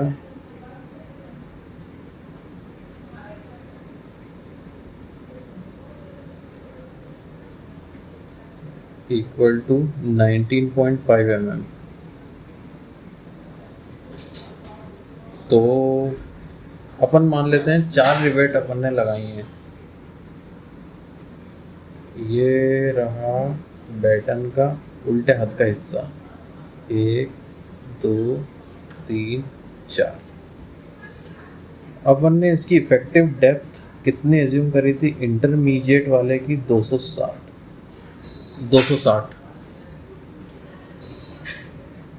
तो इनके बीच में 3 बराबर जगह अगर अपन को देनी है तो कितना हो जाएगा? 260/3, तो 86.67 हो रहा है। तो क्या करें? चलो फिलहाल तो ऐसे ही चेक करते हैं। हर एक के बीच का डिस्टेंस हो गया 86.67। इसके बीच का वैसे राउंड फिगर में देना चाहिए था अपने को, ये अपन को पहले सोचना था यार। चलो ठीक है, फिलहाल चेक लगा के देखते हैं, फिर डिसाइड करेंगे। इसको थोड़ा बढ़ा देंगे अपन भले। इसका CG कहाँ है? इन 4 रिवेट का CG यहाँ है। इस रिवेट की दूरी कितनी है? ये इस CG से इसका आधा, 86.67 का आधा, तो हो जाएगा 43.3। इस वाली रिवेट की बीच की दूरी, इस यहाँ से दूरी कितनी आएगी? इस एक्सिस से, तो वो ये आ जाएगी, ये प्लस ये 86.67 प्लस 43.33। ऐसा इधर भी होगा। इस रिवेट की इन रिवेटों के CG से दूरी, ये रिवेटों के CG की लाइन ये है, इससे दूरी इसका हाफ, और यहाँ से यहाँ तक की दूरी इतनी प्लस कितनी, इतनी तो अपने को पता है 86.67, इतनी मतलब 43.3। तो ये मैं क्यों कर रहा हूँ, क्योंकि अब अपन रिवेट के ऊपर फोर्स कितना है वो निकालेंगे। तो जब बेंडिंग मोमेंट लगता है रिवेट के ऊपर इस प्रकार से, तो रिवेट का कुछ ऐसा क्राइटेरिया रहता है कि इन जितनी दूर रिवेट रहती है उतना ज़्यादा उसमें फोर्स आता है। तो ये जो रिवेटों के बीच, रिवेटों का सेंटर से डिस्टेंस है, इसको अपन ऐसे डिनोट करते हैं R2 R1, ये दूरी है मान लो R3 और ये दूरी है R4। तो ये कैसे निकलेगा, सबसे अधिक दूरी पे जो रिवेट है उस पर अपन फोर्स निकालेंगे। एक तो ये है और एक ये है, तो कोई भी एक पे निकाल लेते हैं। मान लो रिवेट नंबर 1 पे निकालते हैं, तो फोर्स ये अपन रिवेट नंबर लिख देते हैं on rivet number 1 due to bending moment. Due to moment लिखते हैं, ड्यू टू मोमेंट, इसमें बेंडिंग मत लगाओ। तो वो उसका फॉर्मूला कुछ ये है, जो m की वैल्यू अपन ने निकाली थी उसमें अपन मल्टीप्लाई करेंगे m R1 का, क्योंकि अच्छा ये R1 है ना, ये है, अपन ने नंबर गलत दे दी है। अगर रिवेट नंबर 1 है तो इसको अपन R1 दे देते हैं, ये रिवेट नंबर 2 तो इसको R2 दे देते हैं, ये रिवेट नंबर 3 R3, ये रिवेट नंबर 4 है तो ये R4। अब ठीक है, तो चूंकि रिवेट नंबर 1 पे फोर्स निकालना है तो R1 का मल्टीप्लाई करना रहेगा, ये ध्यान रखना है। और नीचे में जितने भी R1 R2 R3 R4 है इन सब का स्क्वायर का सम, R1 square plus R2 square plus R3 square plus R4 square, बस इतना करना है, कठिन ज़्यादा नहीं है, बस इतना सा ध्यान रख लेना। m की वैल्यू कितनी निकाली थी, 705 के बाद 40, 70540। इसमें R1 कितना है, दो रिवेट के बीच की दूरी थी 86.67 और ये दूरी थी इसकी हाफ, क्योंकि यहाँ से यहाँ तक की 86.67 है, तो ये हो जाएगी 43.33। तो R1 आ जाएगा 86.67 प्लस 43.33, और यहाँ पे इन सब का स्क्वायर करना है ना। अब निकाल लेते हैं वैल्यू कितनी है, 86.66 प्लस 43.33, तो 130 मान लेते हैं अपन अभी। 130 square plus R2 43.33 square plus R3 भी 43.33 स्क्वायर प्लस R4 130 स्क्वायर, ये भी 130 आएगा। तब सॉल्व करता हूँ मैं फटाफट, 7050000 मल्टीप्लाई 130, इसका स्क्वायर नहीं, ध्यान रखना फॉर्मूले में भी नहीं है, डिवाइडेड बाय 130 स्क्वायर, ये 2 बार आ रहा है तो गुणा 2 कर दिया, प्लस 43.33 का स्क्वायर, ये भी 2 बार आ रहा है तो 2 का गुणा कर दिया। तो इससे अपने को मिल गया force in rivet due to bending moment. तो फोर्स ड्यू टू मोमेंट है तो Fm कर देता हूँ मैं, तो 22404.2 न्यूटन। ठीक है, अब ये तो हुआ मोमेंट की वजह से फोर्स। अब रिवेट में डायरेक्ट जो शेयर फोर्स लग रहा है उसकी वजह से कितना है, तो फोर्स तो वो लिखेंगे अपन Fv, force in rivet due to shear. ये हो जाएगा जो अपन ने V1 निकाला था उसके बटे में कितने रिवेट हैं, संख्या रिवेट की कितनी है।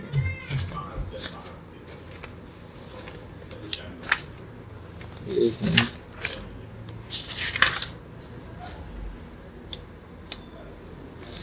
V1 कितना आया था यार, अच्छा हाँ ये रहा V1,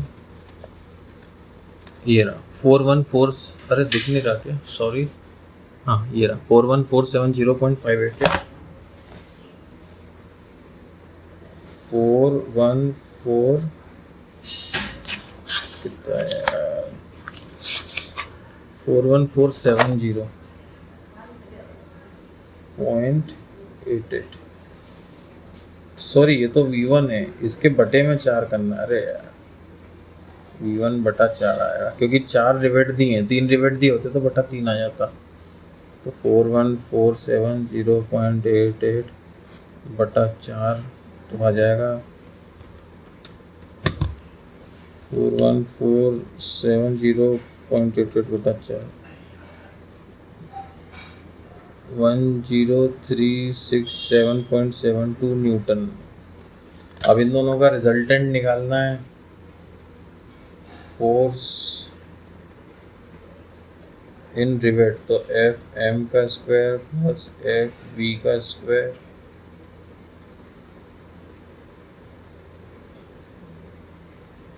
24,404.2 का स्क्वायर प्लस 10367.72 का स्क्वायर का under root 24,404.2 square plus 10367.72 square, इसका अंडर रूट 26515 चलो 0.2 न्यूटन। तो मतलब 26.5 किलो न्यूटन, 515 किलो न्यूटन। इस ये हर रिवेट में फोर्स आएगा। हर रिवेट में तो नहीं, चारों रिवेट में सबसे ज़्यादा फोर्स इतना आएगा, जो सबसे एंड वाली है उसमें। तो अपनी रिवेट वैल्यू इससे ज़्यादा होना चाहिए। अब रिवेट वैल्यू फटाफट निकाल लेते हैं।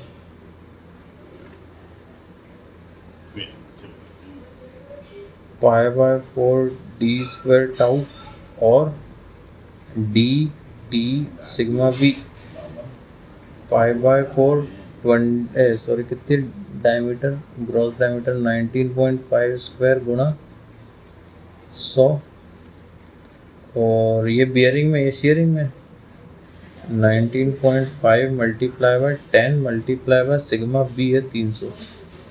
तो इन दोनों की वजह से कितनी कितनी है स्ट्रेंथ वो पता लग जाएगी। 5/4 multiply 19.5 square multiply 100 29.86 kilo Newton, और 19.5 मल्टीप्लाई 10 मल्टीप्लाई 300 तो 58.5 किलो न्यूटन। तो रिवेट वैल्यू कितनी इन दोनों में से कम वाली, तो ये है रिवेट वैल्यू अपनी।